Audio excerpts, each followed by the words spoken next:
Salut à tous et bienvenue dans cette autre édition des Faits divers by Maria MT.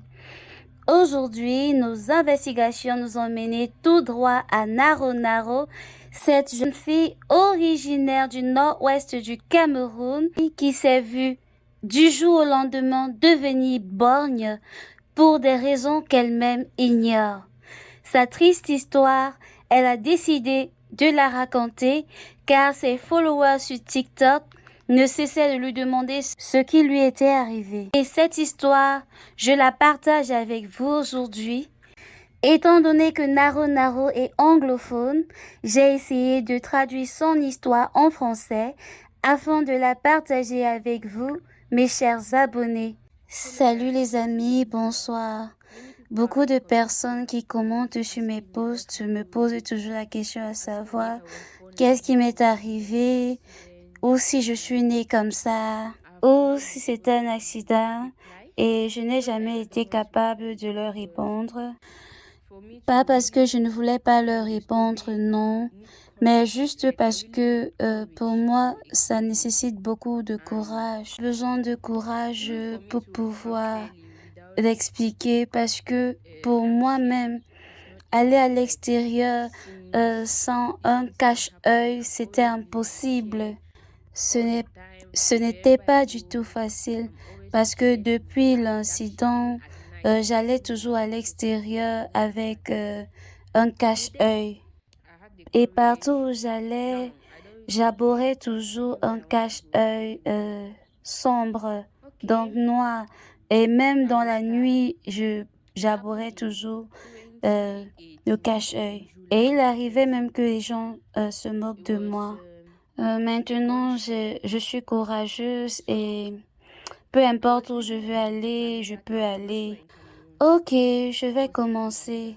Ceci a débuté en 2018, le 13 juillet. Oui, j'ai reçu une balle.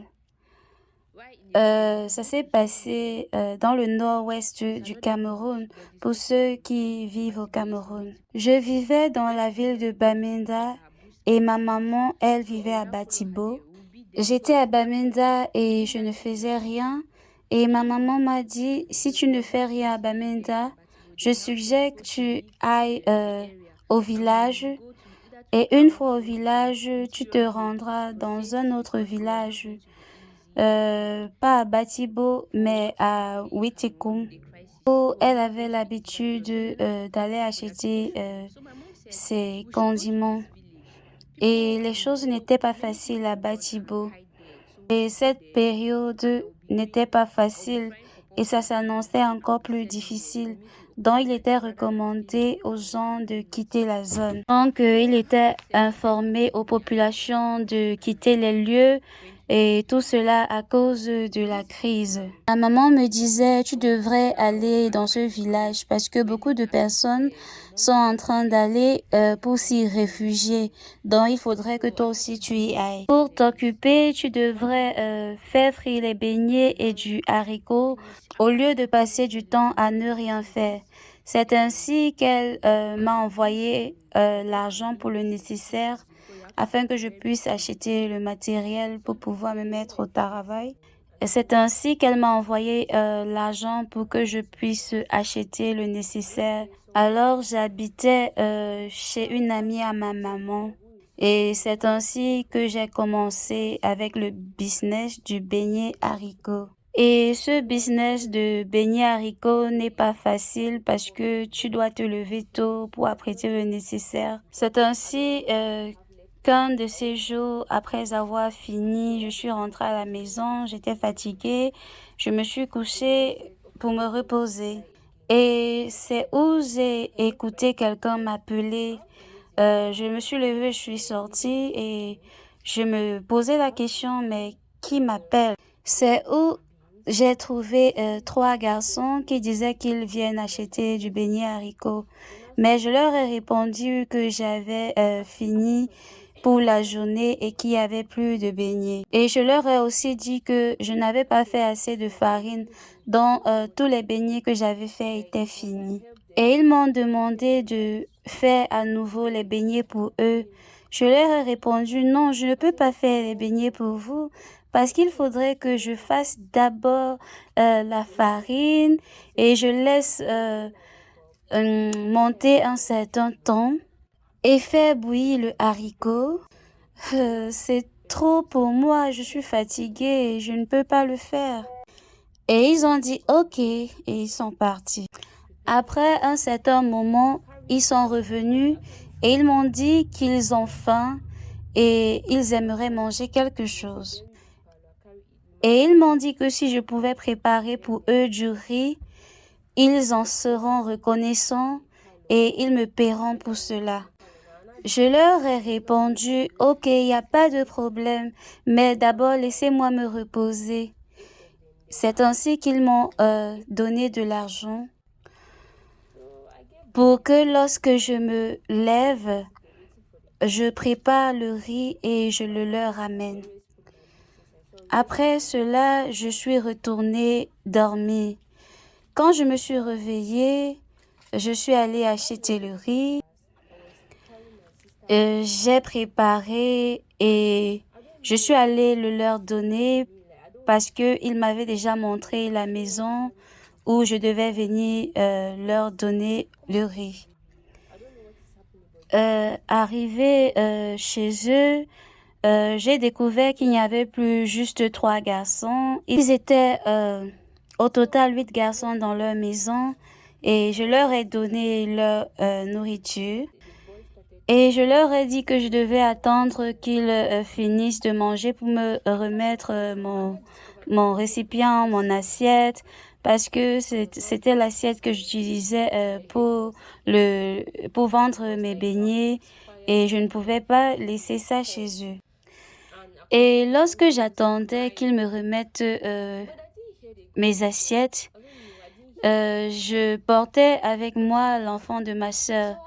Et subitement, j'ai senti comme quelque chose en moi qui me disait que je ne veux plus porter de ce bébé. Et j'ai dit à ma sœur, s'il te plaît, je ne veux plus porter le bébé. S'il te plaît, prends le bébé. Je ne sais pas vraiment ce qui m'arrive, mais viens seulement prendre l'enfant. Elle est donc venue prendre le bébé et elle est partie avec le bébé. Entre-temps, moi, j'attendais toujours l'assiette et pendant que j'attendais, les garçons étaient en train de causer entre eux. Après un certain temps, j'ai découvert que ma tête était rivée vers le haut et c'était tellement lourd, je sentais ma tête tellement lourde et je ressentais comme du feu dans ma tête, tellement ça chauffait de l'intérieur. Je pouvais écouter les miens pleurer. Mais je n'ai pas vraiment entendu le coup de feu. Je ne sais pas, je n'ai pas vraiment écouté le coup de feu. Et puis j'ai demandé aux miens qui étaient à côté, qu'est-ce qui m'arrive? Et ils m'ont répondu, tu as reçu une balle. Et ce qui est marrant dans tout ça, c'est que ces garçons ont pris la fuite. Je ne sais pas si c'est parce qu'ils avaient peur, mais ils ont tous fui. Un des leurs a réalisé que j'étais tellement désespérée. Il a rebroussé chemin et il m'a déposé à la place du marché. Mais seulement que je ne pouvais pas me déplacer de là parce que c'était éloigné de la ville. Après m'avoir amené à la place du marché, il m'a abandonné là-bas. Et je pleurais, je criais, je demandais aux gens, s'il vous plaît, amenez-moi à l'hôpital, ne me laissez pas mourir ici. Et je criais à l'aide, à l'aide.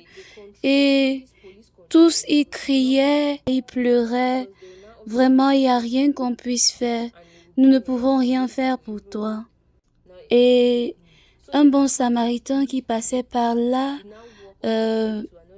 m'a pris sur sa bicyclette et en cours de chemin a appelé ma maman, lui a expliqué ce qui se passait et a dit qu'il avait besoin d'une voiture pour pouvoir m'amener à l'hôpital. Et ma mère a vite fait d'appeler mon oncle Et le garçon qui m'avait aidé sur sa bicyclette m'a déposé quelque part où il a indiqué à mon oncle. Mon oncle par la suite est venu me chercher. Et quand mon oncle m'a pris, il ne pouvait pas passer par le contrôle. Il y avait le contrôle de gendarmerie sur la route et il ne pouvait pas y passer parce que il ne pouvait pas expliquer ce qui m'était arrivé aux gendarmes, car ça aurait apporté encore plus de problèmes et de complications pour moi. Ça devait compliquer ma situation puisque on pouvait m'impliquer dans quelque chose que je ne connais pas. De ce fait, mon oncle a dû dévier le chemin, me laisser à un endroit, traverser le poste de gendarmerie, prendre un raccourci avant de venir me récupérer à cet endroit pour m'amener à l'hôpital.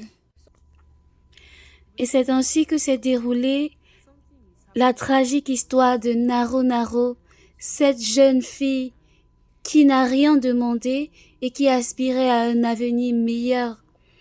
Du jour au lendemain, elle s'est retrouvée borgne pour des raisons qu'elle-même ignore jusqu'à ce jour. Ah, la méchanceté humaine.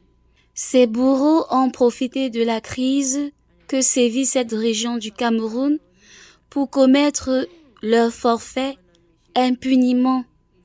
Toujours est-il qu'on dit toujours que tout ce qu'on fait nous rattrape, c'est-à-dire chacun subira son karma. Et après s'être soigné, sa souffrance ne s'arrête pas que là, parce que elle a dû subir et le regard de la société, et les préjugés et des personnes qui ont fait semblant de venir l'aider, qui lui ont demandé de faire une vidéo, qui lui ont promis de lever les fonds pour l'amener aux États-Unis d'Amérique pour qu'on puisse l'opérer et lui refaire un œil. Mais du jour au lendemain, ces personnes ont pris sa photo, son témoignage et allé sur Facebook pour se faire de la visibilité. Franchement, c'est ce qu'elle déplore dans cette vidéo-ci et c'est vraiment malsain. Allez, chers abonnés de Maria MT, ici s'achève ce numéro des faits divers à propos de la jeune victime innocente Naro Naro. À défaut de vous avoir fait monter l'adrénaline et créer des émotions fortes, j'espère au moins que cette vidéo vous aura plu. Alors, pour m'encourager, je vous invite à liker, à commenter et à partager, à inviter à s'abonner également, c'est-à-dire à la recommander, afin d'agrandir notre communauté. Je vous dis à la prochaine. Prenez soin de vous. Ciao. No matter what you are going through in this life, don't let anyone, anything take away your peace of mind. You see, this thing we call peace of mind is very important. Don't let anybody or anything, I swear,